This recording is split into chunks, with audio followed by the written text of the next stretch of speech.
अस्सलाम वालेकुम। उम्मीद करती हूँ सब खैरियत से होंगे जी। आज की हमारी एक्सरसाइज 5.1 का क्वेश्चन नंबर 8 है x-1, x-2, x-3 over x-4, x-5 and x-6। ठीक है जी। तो सबसे पहली कंडीशन बच्चे क्या है कि अगेन हमने वही देखना है कि हमारे पास जो गिवन क्वेश्चन है वो प्रॉपर है या इम्प्रॉपर है। प्रॉपर की कंडीशन क्या थी कि जो आपके पास न्यूमिनेटर है उसकी डिग्री छोटी होनी चाहिए डिनोमिनेटर की निस्बत, और इम्प्रॉपर की कंडीशन क्या थी कि आपके पास या तो दोनों की जो डिग्रीज़ हैं वो न्यूमिनेटर और डिनोमिनेटर की क्या होंगी, सेम होंगी, या ऊपर वाली बड़ी होगी और नीचे वाली क्या होगी, छोटी होगी। तो फिर हमने उनको प्रॉपर में कन्वर्ट करना होता है। ठीक है। तो अब अगर बच्चे आप ध्यान दें, ये एक्स और ये एक्स कितना हो गया, एक्स का 3 हो गया। सेम इस तरीके से ये एक्स और ये एक्स कितना हो गया, एक्स का 3 हो गया। यानी कि न्यूमिनेटर और डिनोमिनेटर की जो डिग्रीज हैं वो क्या है, बराबर है। तो लाजिम बात है ये इम्प्रॉपर है, तो अब हमने इसको क्या करना है, प्रॉपर में कन्वर्ट करना है। तो चलिए अपना क्वेश्चन स्टार्ट करते हैं। तो लेफ्ट साइड में बच्चे हमने एज इट इज़ क्वेश्चन वैसे लिख दिया। पहले हम इसको सिंप्लीफाई करेंगे। ठीक है। हमने क्या किया, मल्टीप्लाई, तीनों जो फैक्टर्स हैं ऊपर नीचे वाले ने आपस में मल्टीप्लाई करते गए। यहाँ पे x-1 एज इट इज़ लिख दिया। पहले हमने x-2 और x-3 को आपस में क्या कर दिया, मल्टीप्लाई कर दिया। पहले मैंने क्या किया, x लिखा, यानी कि मैं ये देखें ये x-2 और x-3 को मल्टीप्लाई करी। ठीक है। पहले मैंने ये जो x है आपके पास ये वाला, इसको पकड़ के x-3 से यहाँ पे मल्टीप्लाई कर दिया, फिर -2 एज इट इज़ आ गया और x-3 लिख दिया। ठीक है।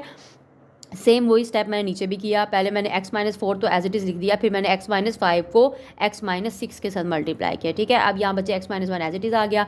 अब x को x से मल्टीप्लाई किया तो x² -3x, फिर -2x और minus minus plus 2 3 the 6। Again नीचे भी यही कुछ होगा, x का स्क्वायर -6x -5x और माइनस माइनस प्लस और 5 6 द 30। तो आप क्या करेंगे, अब जो बच्चे आपके पास सेम वेरिएबल वाली अमाउंट्स हैं वो अगर ऐड होती है तो उन्हें ऐड कर दो, सब्ट्रैक्ट होती है तो सब्ट्रैक्ट कर दो। तो ये हमारे पास x-1 वैसे ही आ गया, x का स्क्वायर वैसे ही आ गया। अब ये माइनस का 3x और माइनस का 2x कितना हो गया, -5x और +6 एज इट इज़ आ गया। फिर ओवर x-4 इंटू अगेन वही ये माइनस का 6x, ये माइनस का 5x कितना हो गया, -11x और +30। तो ये बच्चे हमने कुछ इस तरीके से सिंप्लीफाई कर दिया। अब हमने क्या करना है, x-1 को अपने इस फैक्टर, ये जो दोनों फैक्टर्स हैं 1 बाय 1, यानी ऊपर वाले को x-1 से मल्टीप्लाई करेंगे और नीचे वाले को x-4 से मल्टीप्लाई करेंगे। तो चलें, तो ये हमारे पास बच्चे कुछ इस तरीके से बन गया। अब जो अब बाहर फैक्टर्स रह गए थे, यानी x-1 और x-4 रह गया था, उनको भी हमने अंदर मल्टीप्लाई कर दिया। तो वो कुछ इस तरीके से जो है वो आपकी शेप बन गई।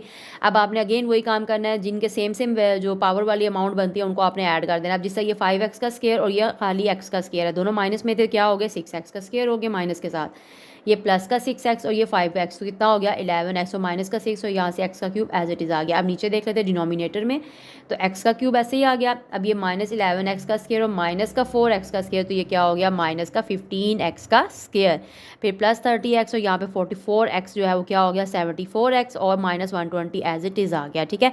अब ये सारा कुछ करने का मकसद क्या है कि हमने इसको डिवाइड करके सिंप्लीफाई करना है और अपनी प्रॉपर शेप में कन्वर्ट करना है। मेन मकसद हमारा ये है। ठीक है।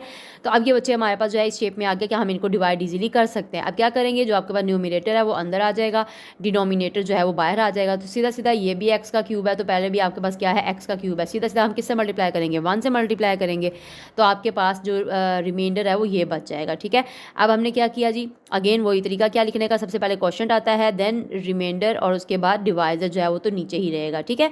तो हमारे पास आंसर क्या आ जाएगा, तो अब हमने बच्चे ये जो है हमने डिवाइड करके 1 इसी तरीके से लिख दिया, प्लस ये हमारे पास क्या आ जाएगा जी, रिमाइंडर आ गया, और ये हमारे पास क्या आ गया, डिनोमिनेटर आ गया। ठीक है। अब 1 को हमने कर देना है इग्नोर। अभी पहले हम अपने इस ये जो हमारा पार्ट है इस क्वेश्चन को हमने क्या करना है, सॉल्व करना है। तो ऊपर जो न्यूमिनेटर है वो मैंने एज इट इज़ लिख दिया, 9x का स्क्वायर -63x + 114 और ओवर नीचे मैंने वो फैक्टर्स को अगेन अलग-अलग कर दिया। ठीक है। क्योंकि अब मैंने उसको अपने जो a b c है उनके साथ अलग-अलग करके लिखना था। ठीक है। तो उसको मैंने अलग कर दिया। तो नीचे आपके पास क्या आ जाएगा जी, a ओवर, अब देखिए ये तीनों लीनियर है ना, तो अब हम इनको 1 बाय 1 लिख सकते हैं, अलग-अलग लिख सकते हैं। तो a ओवर x-4, फिर b ओवर x-5 और c ओवर x-6। तो इसको हमने नाम दे दिया जी अपनी इक्वेशन ए का। तो अब प्रॉपर हम अपना क्वेश्चन स्टार्ट करते हैं।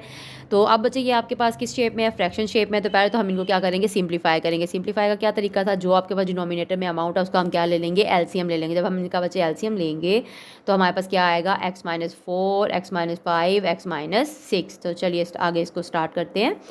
तो ये बच्चे आप में हमने लिख दिया यहाँ पे multiplying x-4 x-5 x-6 on both sides.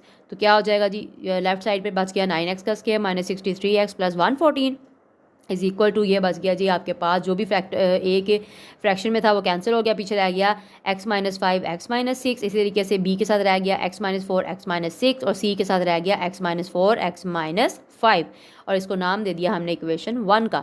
अब अगला स्टेप क्या है जी, हमने तीनों जो फैक्टर्स हैं उनको लेट कर दिया जी 0 के इक्वल। तो वहाँ से जो हमारे पास एक x की वैल्यू आ गई 4, दूसरी आ गई +5, तीसरी आ गई +6। अब 1 बाय 1 इक्वेशन 1 में ये फैक्टर्स जो है ये जो वैल्यूज़ हैं x की पुट करते जाएंगे। तो put x is equal to 4 in equation 1। तो बस वही चीज़ है जी, 9 के साथ x का स्केयर है, जहाँ जहाँ x आपको इक्वेशन 1 में नज़र आ रहा है वहाँ वहाँ आपने x इज इक्वल टू यानी 4 जो है वो x की जगह पुट करते जाना है, ठीक है।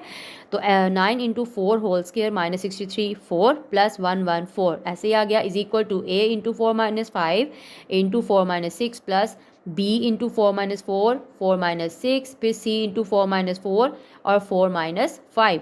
अब ये देखिए यहाँ से जो b है 4 माइनस 4 कैंसिल हो गया, 0 के बराबर आ गया, तो इसकी वजह से पूरी इक्वेशन 0 हो गई। फिर c वाला जो है 4 माइनस 4 0 है, तो पूरी की पूरी जो अमाउंट है वो क्या होगी 0 होगी। तो यानी यहाँ से a का आंसर निकलेगा 4 minus 5 minus 1 4 minus 6 minus 2 minus minus plus 2 1 the 2 2a हो गया। अब यहाँ पे बच्चे 4 का स्केयर किया तो 16 आ गया, ठीक है। और माइनस 63 को 4 से मल्टीप्लाई करें तो 252 और 114 एज इट इज़ आ जाएगा। 9 को 16 से मल्टीप्लाई किया तो 144 माइनस 252 एज इट इज़ आ गया और प्लस 114 भी वैसे ही आ गया। आप क्या करेंगे, लेफ्ट हैंड साइड को आप कैलकुलेट करेंगे और जो भी आंसर होगा उसको 2 से क्या कर देंगे, डिवाइड कर देंगे। तो यहाँ पे देखते हैं बच्चे हमारे पास क्या आता है। तो बच्चे जब हमने कैलकुलेट किया तो हमारे पास जो लेफ्ट साइड पे बच गया वो है 6 इज इक्वल टू 2a। तो अब हमें a का आंसर चाहिए ना, तो हमने क्या किया, a से दोनों 2 से दोनों तरफ डिवाइड किया तो a इज इक्वल टू 3 आ गया। ओके, सेकंड फैक्टर क्या था जी हमारे पास, x इज इक्वल टू 5। तो बस अब हमने 5 पुट करते जाना है। तो 9 into 5 whole square minus 63 into 5 plus 114 is equal to a into 5 minus 5 into 5 minus 6 plus 5 minus 4 5 minus 6 plus c into 5 minus 4 और 5 माइनस 5। अब a से देखें अगर आप, ये 5 माइनस 5 जो है वो कैंसिल होकर 0 है, तो पूरी अमाउंट 0 है। 5 माइनस 4 1 5 माइनस 6 माइनस का 1 और यहाँ मतलब b वाली अमाउंट में कुछ कैंसिल नहीं होता। और यहाँ से अगर c में देखें तो 5 माइनस 5 0, तो पूरी अमाउंट 0, यानी यहाँ से b की अमाउंट निकलेगी। तो ये आपके पास यहाँ से 1 बचा, यहाँ से -1, तो -1 को 1 से मल्टीप्लाई किया तो माइनस का 1 और साथ में b है तो ये आपके पास माइनस का b बन जाएगा। और लेफ्ट साइड पे क्या हुआ जी, आपके पास 5 का स्केयर किया तो 25, 9 को 25 से मल्टीप्लाई किया तो 225 माइनस 63 को 5 से मल्टीप्लाई किया 315 और ये आपके पास सेम ऐसे ही आ गया। अब आपने क्या करना है, इन तीनों को आपस में कैलकुलेट किया तो आंसर आ गया जी 24 is equal to minus B. अब ये माइनस ही है, इसके अलावा तो बी के साथ कुछ नहीं है, तो माइनस से ही हम दोनों तरफ डिवाइड कर देंगे तो आपके पास बी इज इक्वल टू आ गया जी -24 आ गया जी। नाउ पुट, अब जो लास्ट फैक्टर रह गया था x is equal to 6 in equation 1। तो अगेन वही, जहाँ जहाँ आपको x नज़र आता है बच्चे हमने वहाँ पे सीधा पकड़ के जो है वो x is equal to 6 put कर देना है, ठीक है। अब यहाँ से बच्चे आपके पास c का आंसर आएगा, बाकी यहाँ से a भी कैंसिल हो जाएगा और b भी कैंसिल हो जाएगा, तो पीछे रह जाएगा c वाली अमाउंट। ये देखें 6 माइनस 4 2 6 माइनस 5 1 और इसी तरीके से लेफ्ट साइड पे भी जो अमाउंट बनती है वो आपने लिख लेनी है, ठीक है। तो अब बच्चे यहाँ पे आपके पास 9 into 36 minus 378 plus 114 is equal to 2c। 936 से मल्टीप्लाई किया तो 324 माइनस बाकी सारी अमाउंट वैसे ही आ गई और ये 2c हो गया। अब जब आपने इस सारी साइड लेफ्ट साइड को आपस में सॉल्व किया तो 60 बच गया और 2c को वो एज इट इज़ आ जाएगा। अब क्योंकि हमें c का आंसर चाहिए, दोनों तरफ किससे डिवाइड किया, 2 से डिवाइड किया, तो c इज इक्वल टू 30 आ गया। तो बस जी लास्ट में हमारे पास जो इक्वेशन a बनती है, यहाँ पे लेफ्ट साइड पे हमने अपना ओरिजिनल क्वेश्चन लिख दिया और इक्वेशन ए में हमारे पास जो भी ए बी सी था उसमें जो जो हमारे ए बी सी के आंसर्स आए हैं बस हमने वो पुट कर देने हैं। तो ए की जगह 3 आ गया ओवर x माइनस 4, फिर बी की जगह -24 ओवर x माइनस 5 और सी की जगह आ जाएगा 30 ओवर x माइनस 6। तो ये बच्चे आपका जो है वो क्वेश्चन नंबर 8 भी सोल्व हो गया। उम्मीद करती हूँ आपको समझ आई होगी। ओके जी, थैंक यू, अल्लाह हाफिज़।